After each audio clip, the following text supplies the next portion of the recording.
Dumb Husky and His White Cat Shizun is a BL novel. This is an audiobook made by fans for other fans.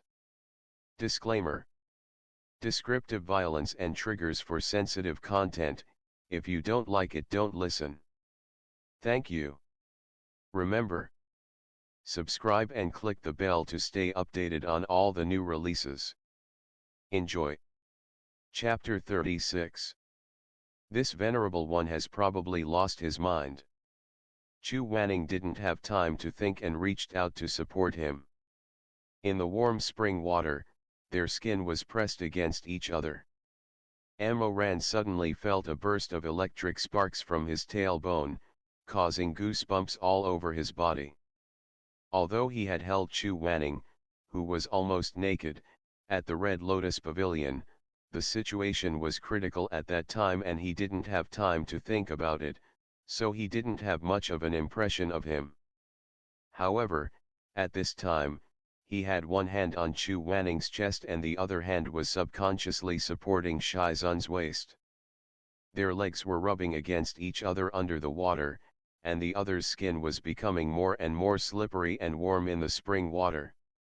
Amoran's head exploded with a bang. To Chu Wanning. He only touched her waist like this, and he didn't do anything, just. The reaction was intense, and the river surged. Shizun, He struggled to stand up straight, but his already hot lower body pushed against Chu Wanning's body in this hurried struggle. Chu Wanning's eyes suddenly widened, and his handsome face flashed with astonishment. He immediately retreated, and at the same time, the water droplets that were hanging on his eyelashes dripped into his eyes. Chu Wanning was stimulated, and he hurriedly closed his eyes to rub it, but he didn't bring a towel to wipe it. Shizun, use mine. Amoran was so embarrassed that he almost died. His face and ears were red, but he still wanted to cover it up and pretend that nothing was wrong. He used his towel to wipe the water droplets off Chu Wanning's face. When Chu Wanning opened his eyes were filled with confusion, astonishment, and a hint of panic. But these were all fleeting thoughts. He quickly tried to calm himself down, pretending that he didn't feel anything, and said in a hoarse voice, "Xiangxun, pass it to me." Oh, okay. Amoran walked to the edge of the pond like a cooked crab, and picked up the incense box that was placed on the shore. Shizun, what do you want? Anything. Amoran's head was spinning, and he stared blankly at the box for a long time. Then, he sincerely turned his head and said, "It's not one called anything." He paused and sighed, "Plum blossoms, crab apple." Okay. Amoran picked up 2 incense sticks and handed them to Chu Wanning. When their fingertips touched, there was another burst of fragrance. No matter how unwilling he was, he still couldn't shake off the memories of the past. If it was in the past, he would have already been entangled with him at the edge of the pond. He could even imagine the scene of Chu Wanning half kneeling on the ground, enduring his burning passion.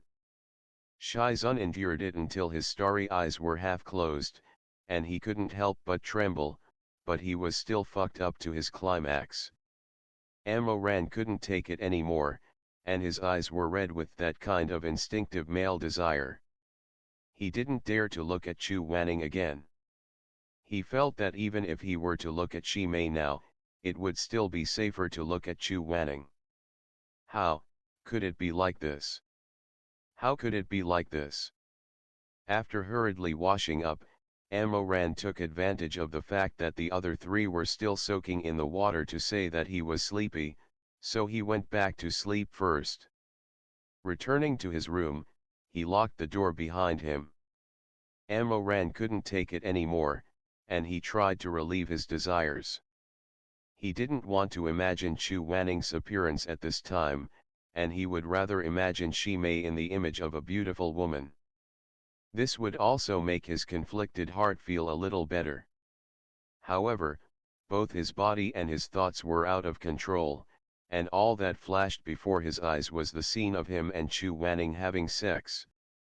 That bone-chilling passion, as if the floodgates had been opened, crazily surging back into his mind, accompanied by waves of tremors of destruction. He treated himself roughly, as if he was entangled in that man's body.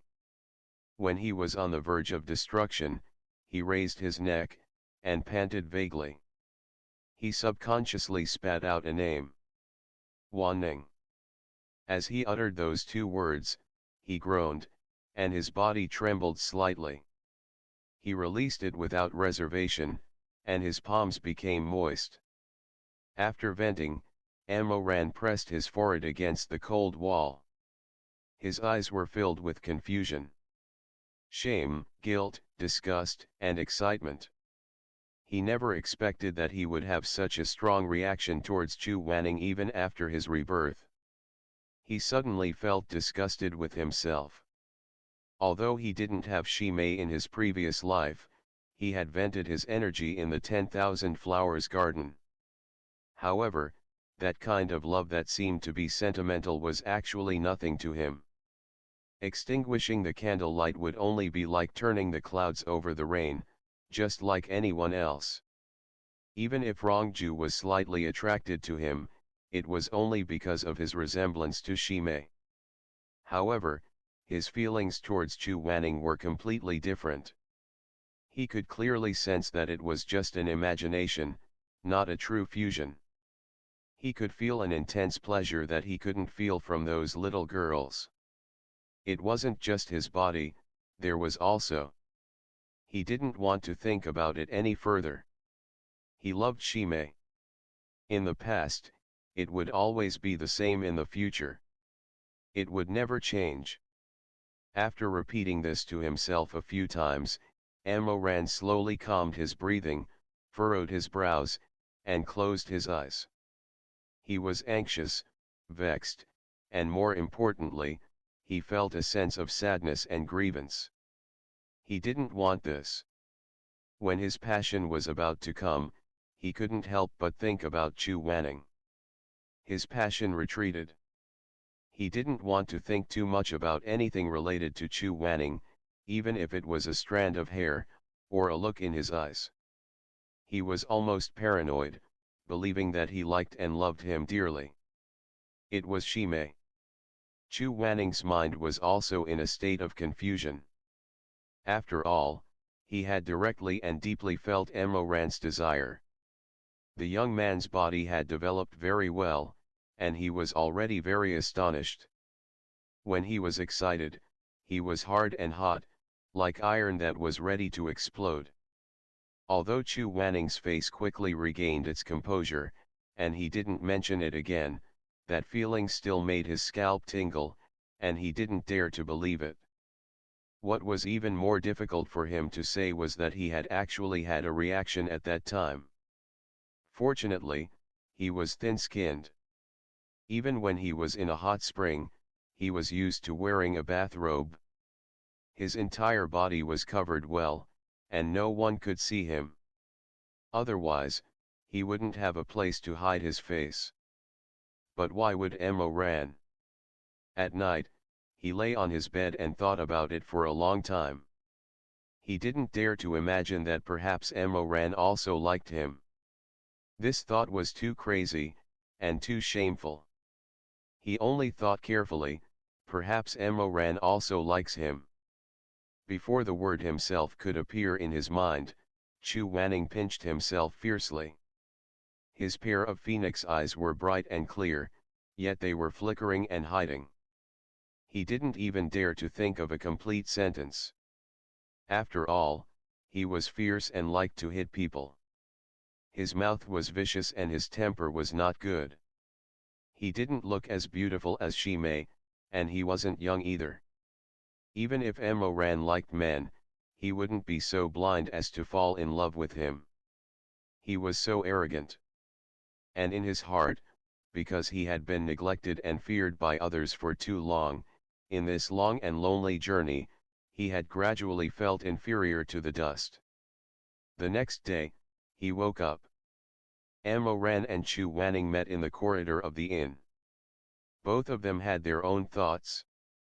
They glanced at each other, but neither of them spoke first. In the end, it was Ran who pretended nothing had happened. He smiled at Chu Wanning and said, "Shizun." Chu Wanning let out a sigh of relief. He didn't know how to respond. Seeing that Ran had chosen not to mention what had happened yesterday, he followed suit and nodded indifferently as usual. "Since you're up, then go and wake up Shimei. We'll make some preparations, and then we can go to the dawn reflection peak." The peak of the dawn reflection peak was covered with snow all year round, and it was extremely cold. Even a cultivator with a strong physique would find it hard to resist the cold. Chu Wanning went to the tailor's shop to buy his disciples cloaks and gloves to protect them from the cold. He told them to put them on when it was cold. The lady boss, who was smoking a hookah, opened her mouth wide and said to Ran, "Little immortal lord, you're so handsome and valiant. Look at the black background of the golden dragon splits the water. This shoe embroidery is the best. Just the dragon's eyes alone took me more than 3 months to finish." Ran smiled sheepishly and said, "Big sister, you're so sweet. It's a pity that I'm going up the mountain to ask for a sword, so there's no need to dress so seriously." The lady boss saw that this was not going to work, so she pulled Shimei back and said, "Oh, this immortal lord is so beautiful, he looks even prettier than the prettiest girl in Dai City. Immortal lord, if you ask me, this red cloak of butterflies and peonies suits you the best. Why don't you try it?" Shimei forced a smile and said, "Lady boss, that's what a girl should wear." Xuemen didn't like to shop and look at clothes, so he thought himself to be aloof and didn't want to come over. He just waited at the same spot. Chu Wanning chose a black cloak with purple edges for him. The hood of the cloak was surrounded by a circle of rabbit fur and white edges. The lady boss said, "Immortal lord, this cloak is a bit too small for you. It's about the right size for a young man to wear it." Chu Wanning said indifferently, "I bought it for my disciple." "Oh, oh, oh." The lady boss was suddenly enlightened. She immediately smiled and said, "What a good master." Perhaps it was the first time in her life that he had been called a good master. Chu Wanning's body stiffened. Although his face was tense and still, when he walked, his hands and feet moved a few steps. Finally, Ran chose a grey cloak. Shimei's was moon white, while Chu Wanning chose a plain white one and a black one with purple edges. After paying the bill, he went to meet Xuemeng. Xuemeng looked at her own cloak and her eyes widened. Chu Wanning didn't understand. "What's wrong?" "No, nothing." However, when Chu Wanning turned around and walked far away, Xuemeng thought that he couldn't hear him. He looked at the edge of his cloak with disdain and whispered, "Purple? I don't like purple." Unexpectedly, Chu Wanning's cold voice was heard, "You're so long-winded. If you don't wear it, you'll go up naked." After the last part of the journey, the 4 of them finally reached the foot of the dawn reflection peak before the sky turned dark. The dawn reflection peak was filled with spiritual energy and there were many spiritual beasts and strange birds. Even if a Taoist priest didn't have much weight, he wouldn't dare to go up the mountain recklessly. However, with Chu Wanning around, they didn't have to worry about this. Chu Wanning condensed 3 evening crabapple flowers out of thin air, which had the effect of expelling spirits and repelling evil spirits. He put them on his 3 disciples' waists and said, "Let's go." Ran raised his head and looked at the towering peak that was hidden in the darkness like an ancient beast. A myriad of emotions welled up in his heart. That year on the dawn reflection peak, he announced to the world, "The sun, the moon, the demons, that he, Amo Ran, was no longer satisfied with Tashi Xianjun in the cultivation world. He wanted to proclaim himself as the master of the human world. It was also that year on the dawn reflection peak that he married a wife and a concubine. He still remembered his wife's face. Song Kayutong, a peerless beauty in the cultivation world. From a certain angle, her facial features resembled those of Shimei. He wasn't a person who cared about etiquette and honor, so he didn't follow the cumbersome rules. At that time, he held Song Kayutong's slender hand and pulled the woman who was wearing a red scarf handkerchief up the stairs. They walked for more than 2 hours. Later, Song Kayutong's legs hurt and she couldn't walk anymore. Amo Ran's temper was also bad. He lifted her veil and wanted to beat her up. But under the hazy moonlight, Song Kayutong's pair of delicate eyes, which had endured her grievances, looked very much like the old friend who had turned into white bones. The words of disgust froze on his lips, trembling a little, but in the end, he said, "Shimei, I'll carry you." Song Kayutong was indeed his junior sister if she was from the same sect as him. Therefore, she was only slightly taken aback by this title. She thought that since Amo Ran had wiped out the entire Confucian Wind sect, he would naturally put the Confucian Wind sect at the pinnacle of life and death. It wasn't impossible to call her junior sister, so she smiled and said, "All right." On the last few thousand steps, Tashi Xianjun, the lord of the mortal world, the lord of darkness, steadily carried the beautiful bride in red on his back to the pinnacle.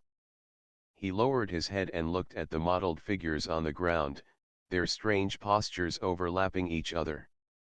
He smiled, his voice hoarse. "Shimei, from now on, I'm the lord of the mortal world. From now on, no one will be able to hurt you." The woman behind him did not know what to say. She hesitated for a moment, then let out a soft mhm. Her voice was very soft. Perhaps it was because it was too soft that the woman's voice was not so distinct. It sounded rather indistinct. Amo Ran's eyes reddened in a place that no one could see. He said in a low voice, "I'm sorry. I've made you wait too long for this day." Song Kayutong also said that Amo Ran had liked her for a long time, so she said gently, "My husband." This woman's voice was crisp, like a delicate orchid falling from the sky. It was very pleasant to listen to. However, Amo Ran's footsteps suddenly stopped. "What's wrong?" "It's nothing." He continued to walk forward, but Amo Ran's voice was no longer hoarse. His weak trembling had also disappeared. After a pause, he said, "You can call me Azan in the future." Song Kayutong was surprised, but he didn't dare to call Tashi Xianjun that. He hesitated and said, "My husband, this. I'm afraid." Amo Ran's tone suddenly became fierce. "If you don't listen, I'll throw you down from the top of the mountain." "Ah, Azan." Song Kayutong hurriedly corrected himself. "Azan, I was wrong." Amo Ran didn't say anything else. He lowered his head and continued to walk forward without making a sound. The shadow on the ground was still a shadow. Later on, when he saw it clearly, he would realize that it was really just a shadow. A flower in a mirror, a moon in a water, was all fake. What he had, in the end, was only worthy of being an illusion. In the end, it was just an illusion. Shimei. Huh. The person who was walking beside Amo Ran turned his head upon hearing the voice. Thousands of leaves rustled, the grass and trees rustled, and the moonlight shone on his beautiful face. "Azan, what's wrong? Are you tired from walking?" Amoran glanced at Chu Wanning and Xue Meng, who were walking in front of him, and whispered, "If you're tired, I'll carry you." Before Shimei could speak, Chu Wanning turned around. He glanced at Amoran coldly. "Is Shi Mingjing's leg broken? Do you need to show off?" Shimei hurriedly said, "Shizun, Azan is just joking, please don't be angry." Chu Wanning lowered his eyebrows were sharp, and his eyes were filled with flames. "What a joke, what's there to be angry about?" With that, he flicked his sleeves and walked away. "Shizun is not happy. It's not like you don't know him." Amoran whispered in Shimei's ear, "He's narrow-minded, he's cold-blooded and heartless, and he doesn't allow others to be respectful to him." With that, he wrinkled his nose and concluded in a low voice, "He's especially annoying." Chu Wanning, who was in front of him, suddenly said harshly, "Amoran, if you say one more word, I'll throw you down the mountain." Amoran seemed to know what was good for him to say, but he secretly glanced at Shimei with a smile and mouthed, "See, am I right?" End of the chapter. Stay tuned for more BL.